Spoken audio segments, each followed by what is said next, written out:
Ilya Rozanov. Shane Hollander, I wanted to introduce myself. We will be seeing each other a lot. And then the whole backside, you know, there's is out. What room are you in? This looks serious. It's not. I've heard the term boy aquarium, right? And they just sit on the glass and they're... We're just not compatible. So you and Rose Landry are not? Yeah, not. They're like the boy aquarium, but I think I've never heard that term in my life. I would assume it would be very disappointing. It wasn't nothing. Don't act like that. This is hard enough without you being an asshole. This is the story of how a low-budget Canadian hockey romance with minimal marketing became one of the most talked about shows of 2025, achieving what seemed impossible, a perfect 10 out of 10 rating on IMDb that tied it with Breaking Bad's legendary Ozymandias episode. We get together, we fuck, we simple. Simple. Bullshit. I feel like we're gonna hit a lot of that sort of thing this weekend. I think I'm gay.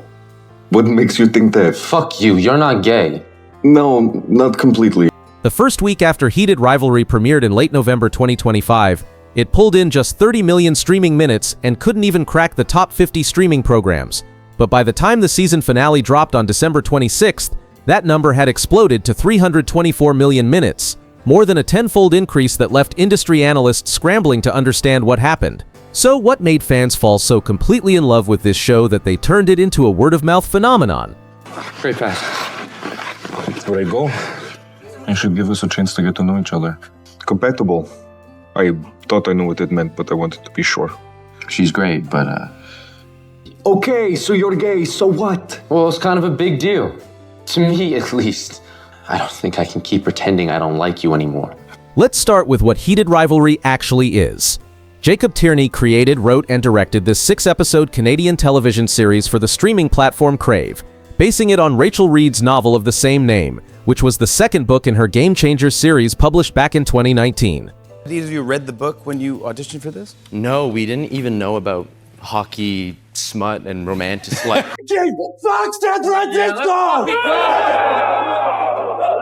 Ilya, I'm gay. You're not so gay you can fuck Rose Landry. Oh my god. The show follows Shane Hollander and Ilya Rozanov, two rival professional hockey players whose intense on-ice competition masks an 8-year secret romance that neither of them knows how to handle. Shane, played by Hudson Williams, captains the Montreal Metros and represents everything Canadian hockey holds sacred, while Ilya, played by Connor Story, captains the Boston Raiders as the league's flashy Russian superstar. Why the fuck did you think it was okay to sex me before the game? What the fuck? You were hard, weren't you? We get together, we fuck, we simple. Simple. Bullshit. And it felt like we were something. We can't be something, Hollander. You missed me, didn't you? I fucking didn't.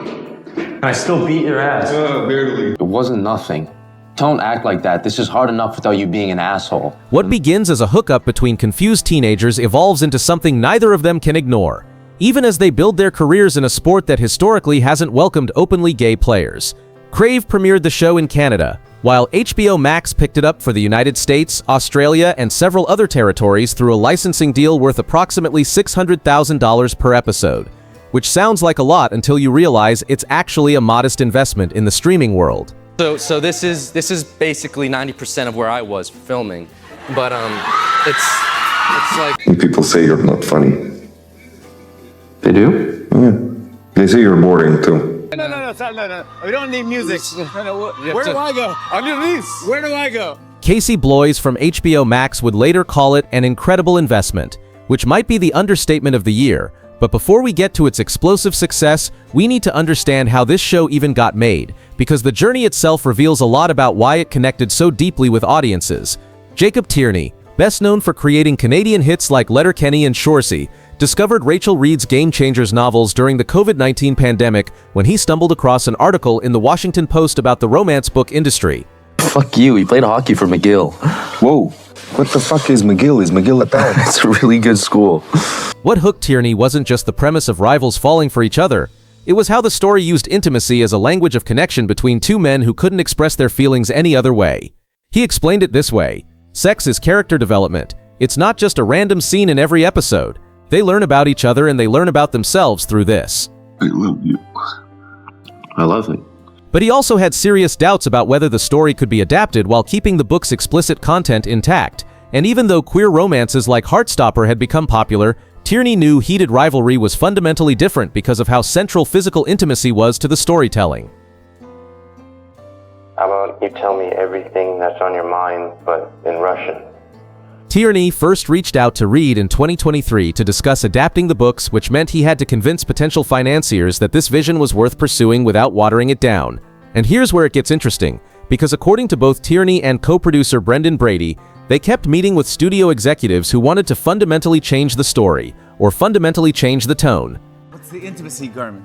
They call it a sack. This is the most bleeping we've ever done on the history of the Tonight Show. Crave picked up the show by January 2025 off a spec script. Then in March 2025, just 1 month before production started, UK-based distributor Sphere Abacus stepped in to finance alongside Crave and Bell Media, which meant Tierney's vision could remain intact. This matters because it meant Tierney, as an openly gay man, could tell an authentic queer story without straight executives demanding changes to make it more palatable. You like tuna melt? You want to make me a tuna melt? I was gonna make one for me, I can make two. He wanted to show what he described as good intimate content for gay people on TV that wasn't going to end in misery or punishment the way queer stories so often do, and critically, he wanted to carefully script these scenes because he knew fans of the book loved them, but he also wanted them to be authentically gay rather than written for a presumed straight female audience who might be watching. Hey, sorry. I wish I spoke Russian. Так сильно тебя люблю и не знаю, что с этим делать. Like a clean hit, Hollander just did not see it coming. Now let's talk about the casting, because this is where the magic really started and where the show could have fallen apart if they'd gotten it wrong. Both Hudson Williams and Connor Story were working as restaurant servers before landing these roles, and both signed on for 3 seasons, which meant they were committing to this story long-term without knowing if anyone would even watch it. The chemistry between them wasn't just good, it was immediate and almost unsettling in its intensity. The kind of thing that made everyone in the room during auditions sit up and pay attention. Connor Story revealed he auditioned for the role shirtless even though that hadn't been required, which is either confidence or madness or both. Are you Russian though? I'm not, no. What? Yeah. You like look Russian. Yeah, that's what everyone says. According to Tierney, Williams told him after the audition that Connor felt different from the other actor, that there was an intensity there that couldn't be faked. Tierney's response? He knew he'd cast it right on the spot. According to Tierney, they were essentially cast at the same time because the show lived and died with their chemistry, and if that hadn't worked, nothing else would have mattered.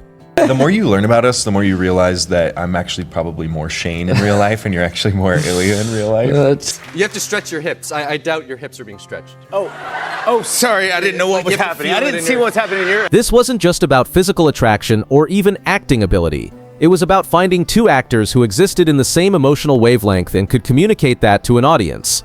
Williams later told Vanity Fair that when they had emotional scenes together, "I don't know if it's ever been easier in my life to feed into it," while Story added, "Me and Hudson had the chemistry down before we even started acting. We got comfortable just being inches from each other's face and invading each other's personal space." The Roger Ebert website would later describe their chemistry as rivaling classic Hollywood duos, while one film publication said they were delivering some of the best micro-expression work currently on television, which is high praise considering how many actors are competing for that title. I will try. Really? Yes. But here's what really matters beyond the critical acclaim, that chemistry translated beyond the screen in ways nobody expected. Their press tour became its own viral phenomenon, with fans obsessing over how tactile and comfortable they were with each other in interviews, how they acquired matching sex cells tattoos after filming Wrapped, and how Williams stayed with Story while visiting Los Angeles instead of getting a hotel. Their off-screen dynamic felt like an extension of the show itself, which only made fans more invested in the story. I can carry my own bag. How are your ribs? Fine, I can take my bag. Production began in April 2025, and the whole thing was shot out of order, which Tierney described as one giant 5-hour movie rather than 6 separate episodes. Interestingly, the first day of production included filming both an intimate scene from episode 2 and the emotional Tampa hotel conversation from episode 5, and that hotel scene had actually served as one of their audition scenes, which meant they were jumping into the deep end immediately. Did you, bring anybody? No? Williams later revealed he chose not to use protective padding during one scene, which resulted in stomach pain that probably wasn't worth the authenticity. He also expressed dissatisfaction with his physical appearance in that scene, showing just how committed these actors were to making every moment feel real, even when it cost them physically. All intimate scenes were overseen by intimacy coordinator Chala Hunter, who made sure everything was heavily choreographed while still allowing what she called artistic interpretation, and certain creative decisions about what to show and what to imply were entirely Tierney's choices rather than network mandates. And it felt like we were something. We can't be something, Hollander. The show premiered with a preview screening at the Imagination LGBTQ+ Film Festival in Montreal in late November 2025, before its official release on November 28th on both Crave and HBO Max. The first 2 episodes dropped together, then new episodes released every Friday until the finale on December 26th, which meant fans had to wait week by week and build anticipation rather than binging everything at once. So here's where the story gets really interesting and where all the industry experts got it completely wrong. Despite that minimal first-week viewership of 30 million minutes, something was building underneath the surface that the traditional metrics couldn't capture. The show had been made with virtually no marketing campaign, relying almost entirely on word of mouth, and that word started spreading fast through communities that traditional advertising could never reach. Just Watch reported that Heated Rivalry ranked 4th on its television streaming chart during the week of December 7th, while Whip Media, which tracks over 25 million users through its TV Time platform, reported it placed 6th by that same week. Flix Patrol data showed it ranked 2nd on HBO Max's top 10 most-watched series chart in the United States on November 29th, sitting behind only the horror series It, Welcome to Derry, which had a massive marketing push and the Stephen King brand behind it. But then something remarkable happened that nobody saw coming. Heated Rivalry surpassed It, Welcome to Derry, and claimed the #1 spot on HBO Max despite having a fraction of the promotion budget. By the season finale, Heated Rivalry had become Crave's most-watched original series to date, and HBO Max's top debut for an acquired, non-animated title since the platform launched back in 2019. It was also the #2 driver of first-time viewers on HBO Max since its release, meaning people were signing up for the service specifically to watch this show. Those 324 million streaming minutes by finale week represented one of the most dramatic growth patterns for any streaming series in recent memory, the kind of organic explosion that streaming services dream about but can rarely manufacture. But the numbers tell only part of the story, because what was happening on social media was unprecedented in ways that traditional viewership metrics couldn't capture. TikTok became ground zero for the Heated Rivalry phenomenon, with the official account amassing 1.2 million followers and 47.2 million likes in just a few weeks. But it was the fan-created content that really exploded beyond what anyone could have predicted. Fan edits, where viewers combined clips from the show with music to match the themes and emotions, racked up millions of individual views. And as NBC News reported, these edits fell into 2 categories: ones that showed the characters' most romantic moments and made you swoon, and ones that would break your heart into pieces because these 2 closeted men couldn't admit they loved each other. A 24-year-old creator from the Netherlands named Amber Appelman told NBC, "I'm nothing if not a yearner," and Heated Rivalry had the yearning down, which perfectly captures why so many people connected with the show's emotional restraint. A 26-year-old named Madeline explained something even deeper. It's apparent this show was made with a lot of care for its audience. And in a time in my country where there's a great political and cultural shift towards hate, division, and homophobia, this unifying cultural moment about a fictional gay love story feels unbelievably healing. The show's Reddit community grew to over 82,000 members who dissected every scene and shared theories about what would happen next. Wikipedia views reached 136,000, ranking #1 across all TV shows on the platform. On January 13, 2026, Television Stats gave it an engagement score of 98.1, ranking it #1 across all their metrics. Memes proliferated across every platform, including the "This Was My Heated Rivalry" trend, where fans shared their favorite queer couples from other media who gave them similar feelings of longing and hope. Even a joke about Justin Trudeau dating Katy Perry just so she could watch Heated Rivalry on Crave made the rounds at Tierney's production office, which shows how deeply the show penetrated popular culture. But the real moment that cemented Heated Rivalry's place in television history came with Episode 5, titled "I'll Believe in Anything," and what happened with that episode is almost unbelievable. This single episode achieved something almost unheard of in the modern streaming era, a perfect 10 out of 10 rating on IMDb with over 10,000 reviews from actual viewers. Starting on December 20th, 2025, it tied with Breaking Bad's Ozymandias as the only television episodes to ever receive a perfect rating on the platform, which meant it was standing alongside what many consider the greatest episode of television ever made. Following this, the series itself entered IMDb's top 250 TV shows chart, which usually takes years for shows to accomplish. Critics went absolutely wild for this episode in ways that rarely happen anymore. Tom Smith of Vulture and Mads Masasi of Telltale TV both gave it perfect 5-star ratings, while Cody Schultz of Showsnob called it a masterclass in storytelling and one of the greatest television episodes of the year and of all time. Lisette Lanuza Cyans at Fangirlish named it the best episode of the year, commending the performances, direction, cinematography, lighting, and writing as if all those elements had somehow aligned perfectly. Lyra Hale, also at Fangirlish, highlighted the episode's portrayal of intimacy as a model for romantic storytelling on television, which is high praise considering how many shows attempt this and fail. What made this episode so special that it earned this kind of reaction? It's the one where everything shifts and the characters can't hide from their feelings anymore. Shane finally admits to Rose, his girlfriend, that he's gay, and she responds with grace and understanding rather than the anger or betrayal that lesser shows would have used for cheap drama. Ilya's father dies, and we watch him navigate grief while his homophobic brother confronts him at the funeral, rejecting him completely in his moment of greatest pain. And then comes the moment that broke everyone. Ilya, speaking in Russian so Shane can't understand him, confesses his love fully and completely.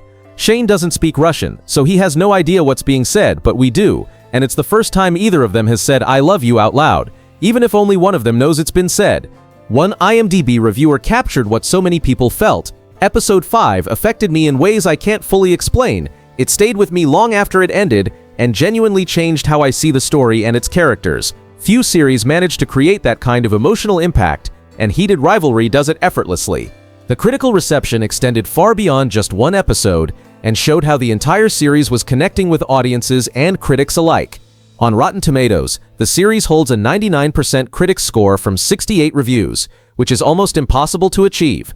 The consensus reads, Jacob Tierney lovingly adapts Rachel Reed's hockey set romance novels into an all-consuming, steamy, dreamy love fest of true queer intent, making Heated Rivalry a bona fide winner. Metacritic gave it a score of 67 out of 100 based on 7 critics, indicating generally favorable reviews, though that score feels low compared to the overwhelmingly positive response everywhere else. Rachel Kurzius from The Washington Post wrote, "Their faces capture a complex cocktail of feelings. Their chemistry is bonkers and story pulls off an impressive Russian accent, which is both accurate and undersells how magnetic their performances really are." TV Line named both Williams and Story Performers of the Week for their work in the season finale, while one film publication described them as the strongest breakout performances of the year, which is saying something considering how many new actors emerged in 2025. Williams received particular acclaim for his portrayal of Shane as autistic, something he chose to do after receiving confirmation from author Rachel Reed that the character was on the autism spectrum. Time magazine praised the performance for its nuanced, non-stereotypical depiction grounded in an authentic understanding of autism, noting that Williams brought subtlety and specificity to moments that could have been played as quirks but instead felt real. By the end of 2025, Heated Rivalry appeared on Best of the Year lists from Cosmopolitan, The New York Post, Refinery29, The Seattle Times, and The Toronto Star, all publications with very different audiences. Perhaps most remarkably, Harper's Bazaar listed it among the best queer television series of all time after only 2 episodes had aired, which shows how immediately the show's quality was apparent to critics. So why did fans love this show so much that they turned it into a cultural phenomenon? Let's break down what made it connect so deeply with so many different kinds of people. First, the authentic queer representation made all the difference, and having Jacob Tierney, an openly gay man at the helm, meant the show could capture nuances that often get lost when straight creators try to tell queer stories. As one analysis in The Conversation put it, the TV series understands gay men better than the book, which is interesting because Rachel Reed's novel was written primarily for a female readership.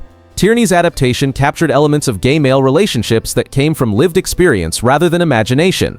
He softened Ilya's character into what the article called a kinder masculinity, showing vulnerability that the book only hinted at. When Shane and Ilya say "I love you" in the book, Ilya is described as stoic and scared, but in the show he cries happily, and that vulnerability extended through all their intimate moments in ways that felt earned rather than performed.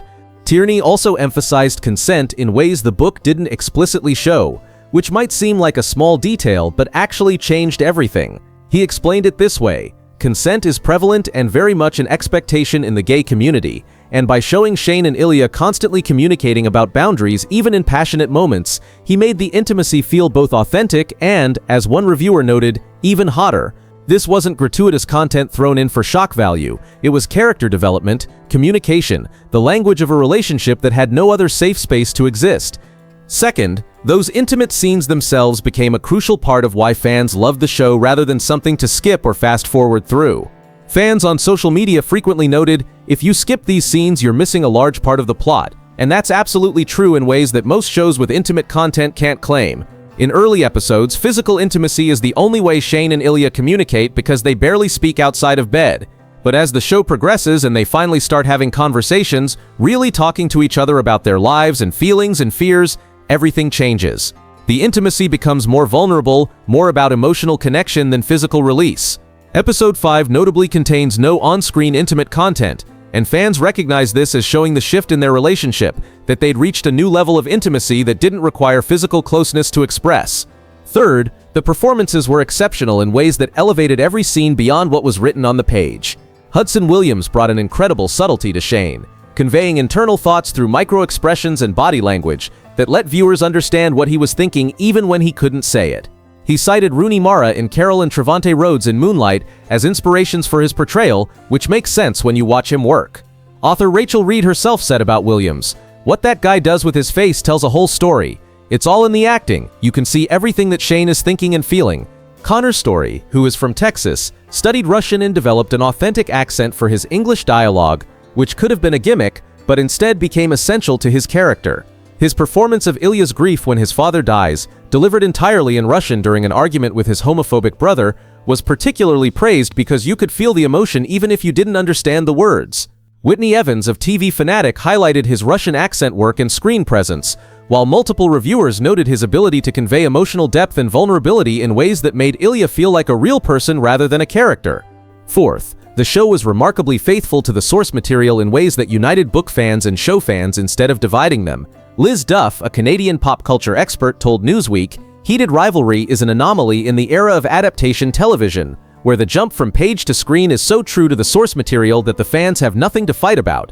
In fact, the fans are celebrating the minor tweaks to the dialogue, arguing they are strengthening the performances. When adaptations usually create bitter divisions between people who read the books and people who only watch the show, Heated Rivalry brought everyone together." Rachel Reed herself called it an absolute gift, saying, "I could not be prouder or more honored to have written something that inspired this incredible show." Fifth, it had unexpected cross-demographic appeal that surprised even the executives who bought it. Casey Bloys from HBO Max admitted, "I thought it would be kind of very specific, maybe gay-only show, but it really is a broader audience than that, which shows that even people in the industry underestimated what the show could do." The show reached middle-aged suburban mothers who love romance, die-hard hockey fans who appreciate authentic sports storytelling, LGBTQ+ viewers who were starving for representation, and straight men who got pulled in by the hockey and stayed for the emotional depth. Media outlets noted the crossover with hockey fans, specifically highlighting the Empty Netters podcast, hosted by former ice hockey players, for its enthusiastic coverage of the series as an example of non-toxic masculinity within the sport. Tierney had actually predicted this would happen because he understood something that a lot of creators miss. As he explained, "These are books written by women, consumed largely by women. I always said once you film this, gay men will watch it, but will watch anything with gay men in it. But the secret fan base of this is women, and that is a much bigger target than just queer people or queer men." The show tapped into a massive underserved audience of romance readers who'd been waiting for someone to take their genre seriously instead of treating it as lesser entertainment. The impact on the source material was immediate and dramatic in ways that rarely happen with adaptations. Rachel Reed's Game Changers books, particularly Heated Rivalry and its sequel The Long Game, became New York Times bestsellers in December 2025, which is remarkable because these books had been published years earlier. More than 1.3 million copies of the Game Changers series have now sold in North America, and physical copies sold out on Amazon for weeks while the Kindle versions ranked number 1 and number 4 in bestsellers. The show also had an interesting effect on how people consumed hockey as a sport, which nobody really anticipated. As BJ Colangelo, an entertainment journalist and media theorist, noted, "Some of the NHL teams and some of the semi-professional hockey leagues on TikTok have already been playfully tackling the increased visibility the sport is getting. While she doesn't believe it will immediately inspire current NHL players to come out, she thinks it will help plant seeds for younger players who will maybe make it into the NHL in the future, which is a long-term cultural shift that's hard to measure but important." The cultural moment became so significant that when Nikki Glaser hosted the Golden Globes in January 2026, she gave a shout-out to Hudson Williams and Connor Story in the audience, which meant they'd gone from serving tables to presenting at one of the biggest award shows in the span of a few months. The two actors had become overnight stars, signing with Creative Artists Agency for representation in December 2025. On December 12, 2025, Crave announced that Heated Rivalry had been renewed for a second season, with HBO Max returning as a key distribution partner and expanded distribution deals that would bring the show to even more international markets. The plan is to adapt The Long Game, the sixth book in the Game Changers series, which serves as a sequel to Heated Rivalry's events and picks up the story years later. Tierney told Variety that the second season would not premiere at the same time the following year because they were taking their time with the episode scripts rather than rushing to capitalize on the show's success. Still, he emphasized the intention to keep it spiritually the same show, which is probably the smartest thing he could have said to nervous fans. There's even more content coming for fans who can't get enough of this world.